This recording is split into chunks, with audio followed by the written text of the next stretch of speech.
Body પર scar પણ છે અને જેણે પણ આ કૃત્ય કર્યું છે એણે રો સિમેન્ટ પણ આ બોડી પર નાખેલો છે. અમે બોડીને મર્ડર દાખલ કરી અને પીએમ માટે મોકલી આપેલ છે. તો જે મેડિકલ રિપોર્ટ્સ અને જે FSA રિપોર્ટ PM રિપોર્ટ આવશે એના આધારે અમને ખ્યાલ આવશે કે એકચ્યુઅલી આ ઘટના કેવી રીતે બની છે અથવા તો કેવી રીતે મર્ડર કર્યું છે. તારીખ 24 એપ્રિલ 2026 સુરતના ગોડાદરા પોલીસ સ્ટેશનની અંદર એક વિશાલ સાલ્વી નામનો માણસ ગભરાયેલી હાલતમાં એની પત્નીની મિસિંગ રિપોર્ટ લખાવવા માટે આવે છે. ત્યારે પોલીસ પણ એની બધી જ વાતો શાંતિથી સાંભળે છે. એની વાતોમાં પોલીસને બહુ જ ગડબડ લાગતી હતી તો પણ પોલીસ એની પત્ની શિલ્પા સાલ્વીની મિસિંગ રિપોર્ટ લખી લે છે. એ કહેતો હોય છે કે એની પત્ની કાલ સાંજની ગાયબ થઈ ગઈ છે. એ ડાયટિશિયનનું કામ કરતી હતી, એની કોઈની જોડે દુશ્મની હતી નહીં, તો પણ એ ગાયબ થઈ ગઈ છે. તમે ગમે તે કરીને એને શોધી આપો. મેં એને છેલ્લી વાર હોસ્પિટલ તરફ જતા જોઈ હતી. આ વાત સાંભળીને ગોડાદરા પોલીસ પણ એના કામ પર લાગી જાય છે. ધીમે ધીમે એક આખો દિવસ વીતી જાય છે. ગોડાદરા પોલીસ શિલ્પા સાલ્વીના ફોટોઝ એમના ખબરીઓને મોકલી દે છે. બધાને કહી દે છે કે તમે આ લેડીઝને ક્યાંય પણ જુઓ તો તરત પોલીસ સ્ટેશનની અંદર કોલ કરો. પણ અચાનકથી બીજા દિવસ 25 એપ્રિલના દિવસે જે વિશાલ સાલ્વી હોય છે એના ઘરેથી ગાયબ થઈ જાય છે. આ વાતની જાણ જ્યારે ગોડાદરા પોલીસને ખબર પડે છે તો એ પણ ચોંકી જાય છે કે પહેલાં પત્ની ગાયબ થઈ ગઈ, હવે પતિ ગાયબ થઈ ગયો.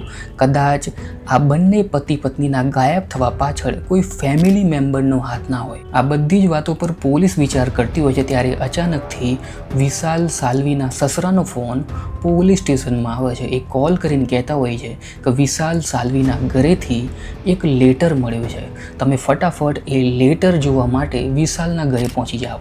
પોલીસ ફટાફટ વિશાલના ઘરે પહોંચી જાય છે અને જેવી એ લેટર વાંચવાનું ચાલુ કરે છે ત્યારે પોલીસની પગના નીચેથી જમીન ખસી જાય છે. લેટરમાં ખુદ વિશાલ સાલ્વીએ એની પત્નીની હત્યા કરવાનો પ્લાન બનાવ્યો હતો. એની અંદર ક્લિયર લખ્યું હતું કે એણે ખુદ એની પત્નીની હત્યા કરી છે, આની અંદર કોઈ બીજાનો હાથ નથી. આ લેટર ના મળતા એ તો ક્લિયર થઈ ગયું હતું ખુદ વિશાલે જ એની પત્નીની હત્યા કરી છે, પણ એની પત્નીની લાશ ક્યાં છે, એણે એની પત્નીની હત્યા કેમ કરી, આ બધા જ પ્રશ્નોના જવાબ એક જ માણસ જોડે હોય છે, એ છે વિશાલ સાલ્વી, જે અત્યારે ગાયબ છે. ત્યારે પોલીસ આ વિશાલ સાલ્વીની પાછળ પડી જાય છે અને એની લોકેશન મળતા પોલીસ એની ધરપકડ કરે છે.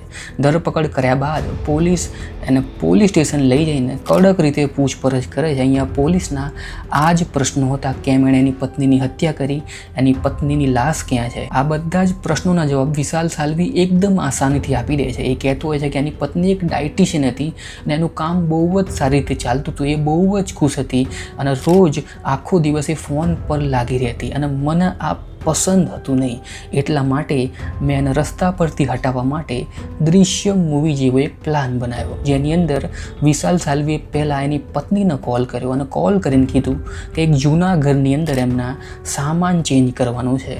આ વાત સાંભળીને શિલ્પા સાલ્વી પણ વિશાલ પર ભરોસો કરીને એના જૂના ઘેર જતી રહે છે. ત્યાં જઈને વિશાલ સાલ્વી મોકો જોઈને શિલ્પા સાલ્વી પર હુમલો કરે છે. હુમલો કરતાં શિલ્પાનો થોડીક જ મિનિટોની અંદર જીવ જતો રહે છે. આ જોતાં જ વિશાલ સાલ્વી ગભરાઈ જાય છે અને પછી ઠંડા દિમાગથી વિચારવાનું ચાલુ કરે છે.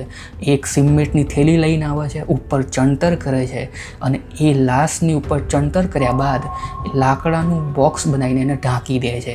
રૂમની અંદર એ ઘરની અંદર સ્પ્રે અને રૂમ ફ્રેશનરનો ઉપયોગ કરે છે, જેનાથી આ લાશની સ્મેલ બહાર જાય નહીં અને કોઈને કાનો કાન ખબર પડે નહીં. પણ જ્યાં સુધી પોલીસ આ કેસને સોલ્વ કરી દી ત્યાં સુધી ખુદ વિશાલ સાલ્વીએ જ એક લેટર લખીને એની આખી હકીકત બહાર પાડી દીધી. જો વિશાલ સાલ્વીએ લેટર ના લખ્યો હોત તો આ કેસ પણ દૃશ્યમ મૂવી જેવો રહસ્યમય અને મિસ્ટેરિયસ બની જાત અને પોલીસના કેસને સોલ્વ કરવામાં થોડી વાર લાગત.